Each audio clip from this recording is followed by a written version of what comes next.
Howdy folks, and welcome back to World of Tanks with the mighty Jingles, and today, because it's been a while since I did one, and I know that you like them, we're going to be doing a tank review, and the subject of today's tank review is the Chinese Tier 7 light tank, the WZ-131. The WZ-131 and the premium Type 62 are both essentially different versions of the same tank, lightweight versions of the Chinese Type 59. The Type 59 was a very successful tank in Chinese service, but for operating in the more swampy and mountainous areas of southern China, the Chinese decided that they needed something a little bit lighter and a little bit faster, and thus the WZ-131 and the Type 62 were born. As Tier 7 light tanks go, there's not an awful lot wrong with the WZ-131. It has absolutely no armour, of course, because it is a light tank, but it's very fast, it's very manoeuvrable, it has a very good power-to-weight ratio, the suspension is good, the ground resistance is good, it doesn't bleed off speed in the turn, and it can pull tighter turns than comparable French autoloader light tanks, for example. It has a decent selection of guns, an 85mm or a 100mm gun, and the gun that you fit to this tank is pretty much going to determine how you're going to play it once you've got the tank fully upgraded. With the 85mm gun, you're more of a traditional light attack tank, in the same way that the AMX-1375 and the AMX-1390 are, except you don't have the burst damage, but you do have very, very good DPM. And because the tank has such a good power-to-weight ratio, and doesn't lose speed in the turn the way certain other light tanks do, you're able to keep circling bigger, more vulnerable enemies and pummeling them to death with the rate of fire of the 85mm gun. If, on the other hand, you choose the 100mm gun, you pretty much have to play this tank like a very fast, very poorly armoured, but with a fantastic camo rating, medium tank. The biggest weakness of the WZ-131 is running into another light tank that's equipped with an autoloader, because tanks like the M41 Walker Bulldog, the AMX-1390 can deliver the kind of burst damage that you just cannot withstand in this tank. Other than that, the standard light tank rules apply in the WZ-131. Never get this tank into a fair fight. Fair fights are for suckers. Always try to attack tanks where you have the advantage. Like lone, vulnerable, isolated enemy heavy tanks, with lots of open ground around them that you can exploit to circle them and make them hate the day they were born.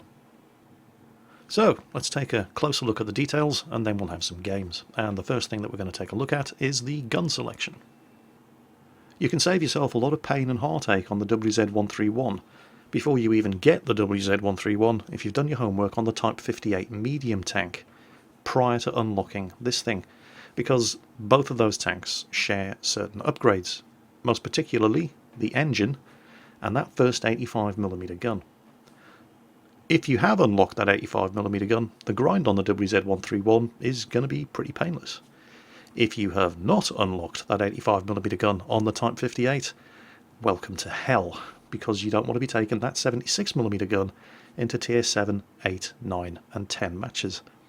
If you haven't unlocked it, you've got three choices. You can either throw some free experience at it, play the WZ-131 as a passive bush camping spotting scout tank, or go back to the Type 58 and unlock that first 85mm gun there. But once you've got that first 85mm gun and the engine from the Type 58, playing this tank is actually a lot of fun as you're grinding your way up through the other guns. Eventually, you're going to want either one of those two top guns, the 85mm gun, which has a base damage per minute of 2,100, or the 100mm gun, which is pretty much exactly the same gun that you get on the Type 59 Tier 8 Premium medium tank. You don't have to use that 100mm gun, the 85mm is perfectly acceptable, but you are going to want to unlock it. As you can see from the tech tree here, you don't actually have to unlock it to get to the WZ-132 at Tier 8, but you're going to want to unlock it here on the WZ-131 so it's ready for you to use on the WZ-132 once you upgrade.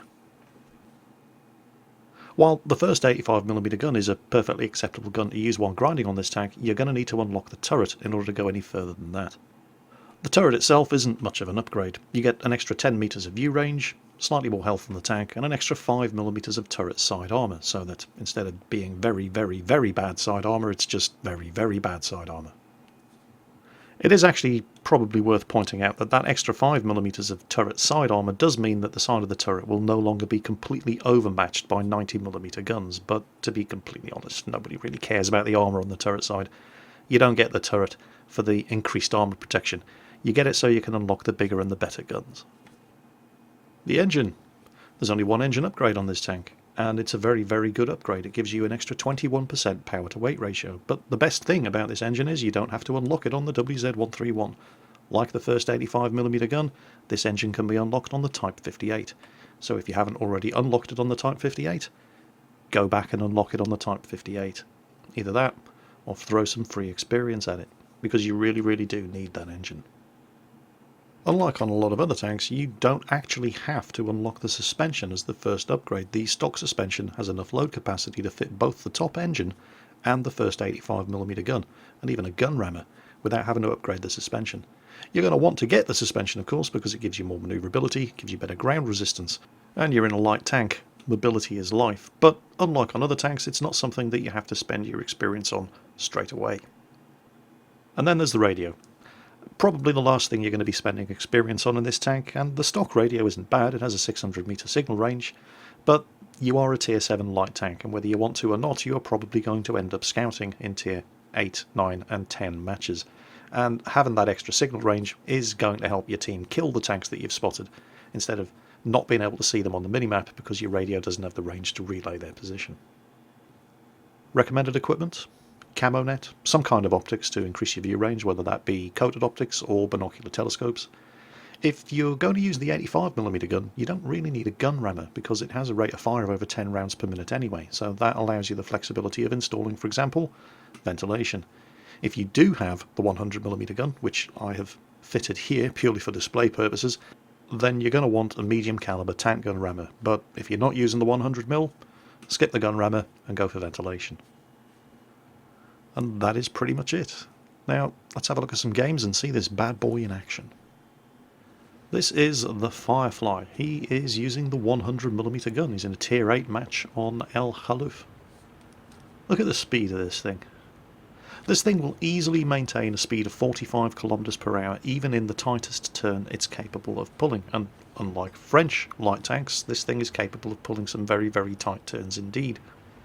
Now, because he's gone for the 100mm gun, the preferred play style is to play this thing as a fast, very manoeuvrable medium tank, just a medium tank with very, very bad armour. Now, he's playing very aggressively at the start of this match, and unfortunately that is going to bite him in the arse. There is some backup coming, but it's still a bit of a distance behind him. This tank has 5 degrees of gun depression, which is pretty bad. Also, the aiming time on the 100mm gun, 2.7 seconds. It's not good. Wow, I thought he was being aggressive, but his platoon mate there in the E25 is being positively suicidal. And oh, it's a chaffee. Now, it might just be a chaffee, but when you have 35mm of armour, even a chaffee can kill you. So he's taken some damage, but the E25's managed to get around the chaffee's flank. The chaffee's being forced to pull back, and then, oh, that's not good. That's not good at all. Okay, well, that cost him. And he's not out of the woods yet. The E25's getting the hell out of there, as indeed he should. He's falling back. Suddenly, a bunch of wild heavy tanks appeared. He took a hit from the 4502. E25 on a suicide run. Oh, he's taken a big old hit. But he spotted a T28 prototype. Checks his flank. Looks at the map. Backup has arrived. He's no longer in danger of being outflanked. His friend in the E25 is probably not going to survive much longer. Still got no shots at that T28 prototype. Or does he? Oh, he does now. Okay, here we go. 6.9 rounds per minute. Rate of fire on the 100mm gun. Which isn't bad. Looking for a place he can penetrate there at the front. Oh, he turns his turret, he fires and misses. Well, isn't that just typical? Come on, give us something to shoot at. Turn. That's it. Side of the tank, side of the turret. Side of the tank. There you go. Good stuff. Other side of the tank. Well, if you insist. Come on, come on, come on. And he's got him. So there's his first kill. He has, of course, lost half of his health, thanks to getting plugged by that VK4502 right at the start. So he is going to have to be careful from here on in. But, you know, there's being careful and then there's being careful. There's light tank being careful, which would equate to suicidally aggressive if you were in a heavy tank that needed to be careful. And he spotted himself some nice big fat IS-3 ass. So he's coming to the assistance of the T-32 there. A couple of other heavies, a Lerva and a Tiger 1, doing very little useful further over to the right. But he's going to have to watch out because, yep, there's a T-34 over there who is going to be planting shots into the side of that T-32. Got to finish off the IS-3. Oh, and there he goes, finished off the IS-3. That's bought some more breathing space. The 4502A up ahead and the friendly IS-3 seem to be fighting each other to a standstill. The Lerva and the Tiger are now pushing around. Oh, suddenly that's not so good. That's not so good at all. He thought he had that T-34 all to himself, and suddenly a wild IS-3 appears. So yeah, it's time to get the hell out of here. Alone against the T-34? Yeah, I'll take the Pepsi challenge under those sort of circumstances. This tank would easily be able to kill a lone T-34, but not with an IS-3 right behind him. He's got to get the hell out of here. It's possible he might have been able to kill the IS-3 first and then take on the T-34, but risky. And you don't know how many other tanks were about to turn up, and in fact there is actually an SU-100 behind him, so he would have probably come off second best. Instead he disengaged, bought himself some breathing space, and now he's back in pretty much exactly the same situation he is when he came around behind the IS-3. Except this time, it's the T-34. Look at this. Was that T-34 not paying attention? Didn't he see what happened to the IS-3? Unfortunately, this is where that 5 degrees of gun depression starts to bite him in the arse. The first shot tried to put it into the hull of the T-34, but it went high.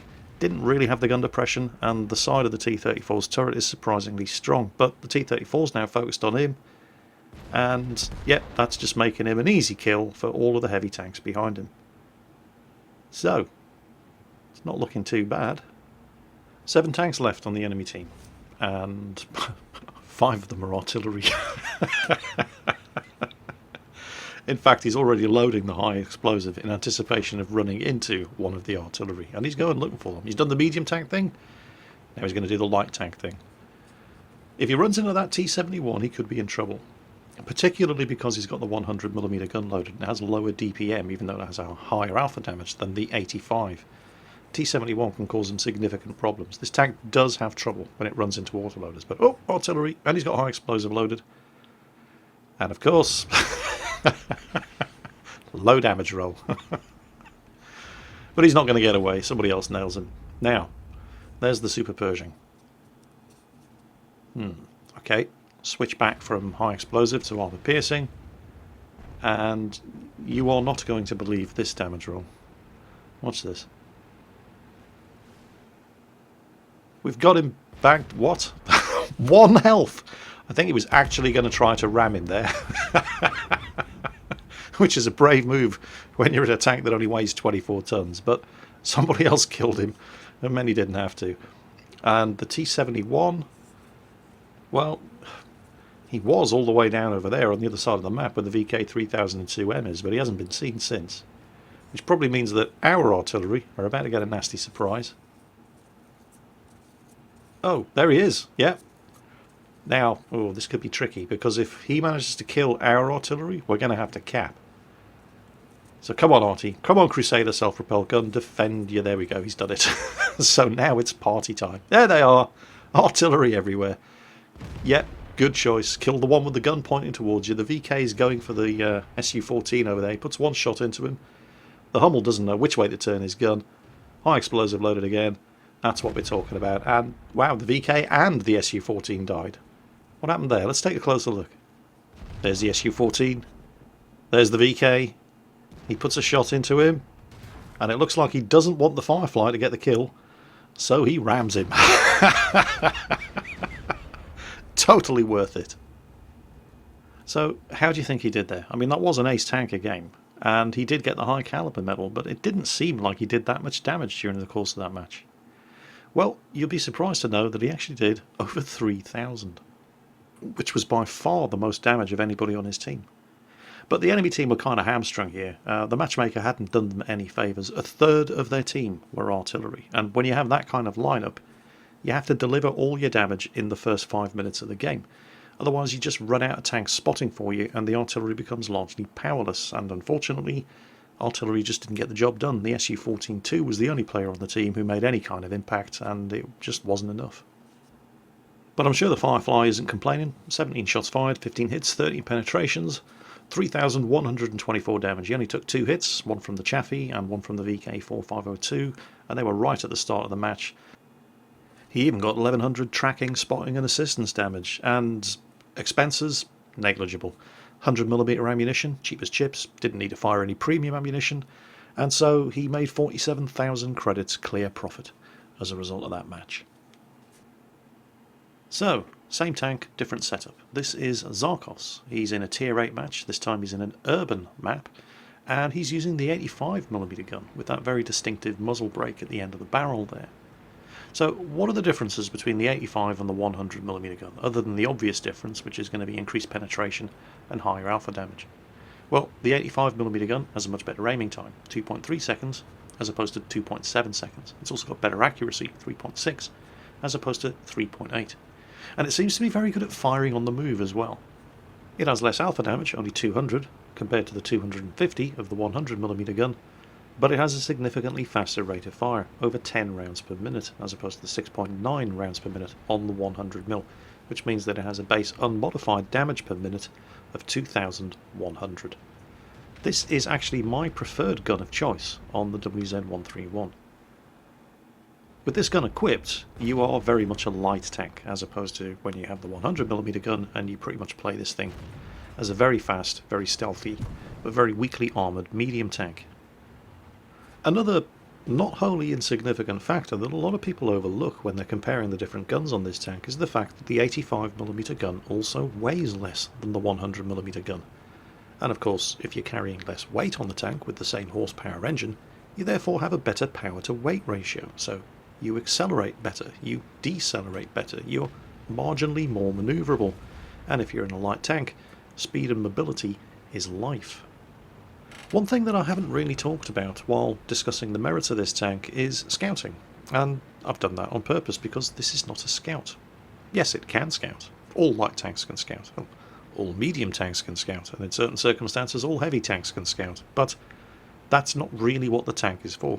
Of course, as a light tank it keeps its camo bonus while it's moving, so it's better at scouting than mediums and heavies, but like the T-49, like the AMX 1390, this is a tank first and foremost, and it's a scout second.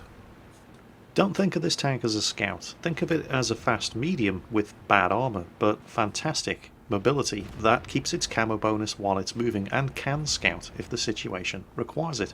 And never forget that whether you have the 85 or the 100mm gun, you've got a gun that can beat the frontal armour of any tier 8 heavy tank in the game. At the same time, however, never forget that you are in a light tank, so you really don't have the armour or the health to get into the kind of fights where you're trading damage with another tank.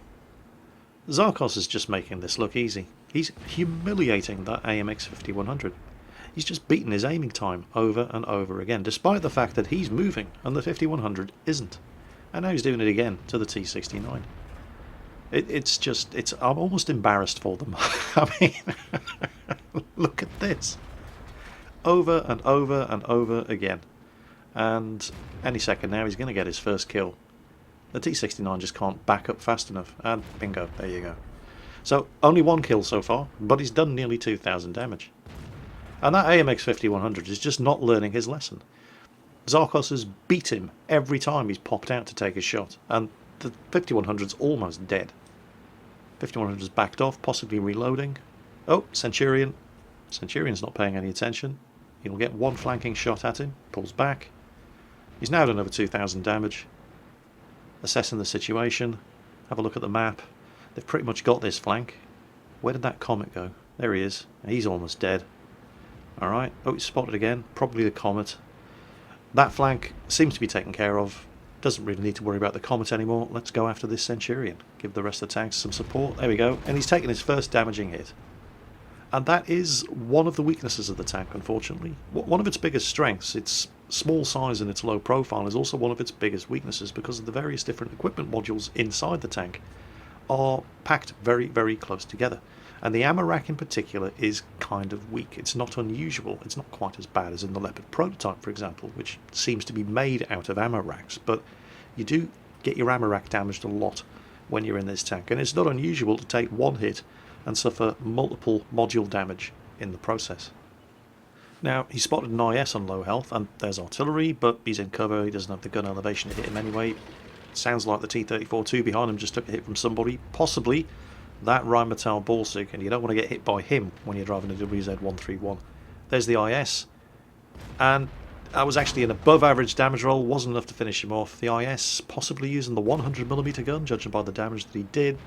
Does hit him again, might have been an 85mm, doesn't matter, snipes him in the commander's hatch, kills the IS, and then suddenly, here comes our friend in the AMX 5100, who hadn't learned his lesson, and finally learns the hard way not to mess with Zarkos in his WZ-131. Getting down at the critical stages of the game here, he's not taking any chances. He's got his high explosive anti-tank ammunition loaded with 230mm of penetration, looking for the shot on the IS-3, and that's when ISU-152 moves into position. Aims for the rear drive wheel, trying to detrack him so he can finish him off at leisure, but it doesn't manage it. He gets a second shot in at the front of the ISU. ISU appeared to be using one of the 122mm guns, not the dreaded Doom Cannon BL-10, but when you're in a light tank with this kind of armour and this amount of health remaining, it doesn't really matter.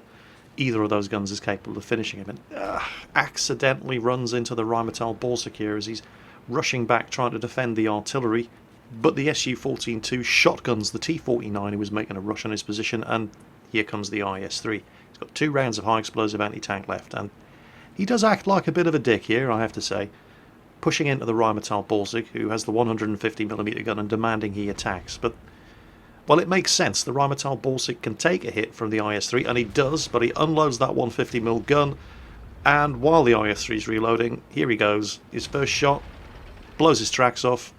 Fair enough. Second shot is going to kill him. So, what have they got left? Still got that ISU, Rheinmetall Balsig who's out in the field, and the Centurion. Where's the Centurion? Where was he last spotted? Don't see him on the map anywhere. He was up in this direction. He might be making a run on the artillery. Oh, yep, there he is. He's going for the artillery. Zarkos desperately trying to get there in time to save him. Turns out, doesn't need to bother. The Su-14-2 does it again. Shotguns the Centurion. Next target, well, you can forget about the Rheinmetall Balsig. He's way over on the other end of the map. He's got to find that ISU-152, who was last seen heading for the centre of the town, and there he is, and that's the last thing you want to see when you're in a tank with this much health and this much armour. An ISU-152 with his gun pointing straight towards you. Better think quick. Boom! Blows his tracks off. Dodges. ISU misses. Oh, you can take your time from here on in. There's no way you're going to lose this fight. And there it is. So, now it's just that Rheinmetall Balsig. He's not scouting, is he? You know.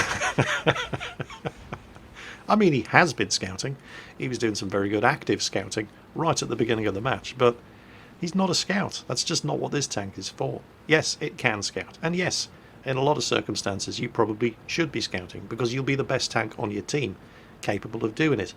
But if all you're doing is scouting in this tank, you are totally wasting its potential. That Balsig's got to be sweating bullets by now. But here's the thing, it's been a while since anybody saw him, and nobody's really had eyes on that field, so he could be anywhere by now. In the ideal situation, the Balsig would just be camping in a bush and waiting for them to come to him so he could one-shot everybody and win the match, but he can't do that because this is assault. And the Balsig's on the attacking team, so if he wants to win, he's got to come out and fight. The question is he aware of that? Wouldn't be entirely surprising to find that he wasn't aware of that, and he's just camping in exactly the same position, and I think Zarkos has come to that conclusion himself, and he's going out looking for him, but he's not being stupid. Oh, he's there. Well, that was unexpected. He has managed to kill the artillery. He managed to get all the way over there without being detected. And Zarkos isn't going to stand for that. Let's get him. And again, he's using all the concealment possible. I mean, yes, he's in a light tank, he keeps his camo bonus while he's moving, but the Rheinmetall Borsig is very stealthy, but not stealthy enough, and there's the shot that wins the game. Ace Tanker, Top Gun, and High Caliber. 3,600 damage done in the WZ-131 with the 85 rather than the 100mm gun. And this is my weapon of choice when I'm driving my WZ-131. I just find it more of a light tank gun than the 100mm. And a lot of people feel the same way. A lot of people will unlock the 100mm gun but not use it. And you should unlock the 100mm gun on the WZ-131 because you're going to want to be using it on the WZ-132 at tier 8. But the choice of gun that you use on this tank is entirely down to personal preference. With the 100mm gun, you play it more like a medium. You use hit and run tactics. You use the speed to get in there, you take your shot, and then you get the hell out. Because you just really don't want to be hanging around waiting for the reload of the 100mm. With the 85mm gun, it gives you slightly more flexibility to loiter around the target, circling them, and putting the DPM of the gun to good use. Either way, it's a great little tank. And it doesn't really seem to have suffered from the kind of power creep that has befallen its big brother at tier 8, the WZ-132, with the introduction of other new tier 8 light tanks like the RU-251 Sperrpanzer, the T-49 and the T-54 lightweight, which have left the WZ-132 at tier 8 feeling a little left behind. This is a very, very competent and competitive tier 7 light attack tank. Not necessarily a scout, although it can scout if it has to. But unlike its little brother, the 5916, at tier 6, this thing isn't really stuck in the role of a scout because it's no good at anything else. This is a very, very dangerous little tier 7 light tank. Of course, not every game that you play in this tank is going to be as ridiculous as the ones that you've seen in this video. These are obviously the highlights. You're going to have those games where you get one or two shotted right at the start of a match and achieve basically nothing, but if you can't take a joke, you shouldn't be driving light tanks. Doing well in tanks like this does require a significantly higher level of skill at World of Tanks than driving around in a big, well-armoured heavy with a lot of health to soak up the kind of damage that you just can't afford to take when you're in one of these tanks. But if you master it, these are some of the most rewarding tanks that you can play in World of Tanks. Hope you enjoyed the review, folks. It has been a while since I did one. There will be more to come in future. As always, take care, and I'll catch you next time.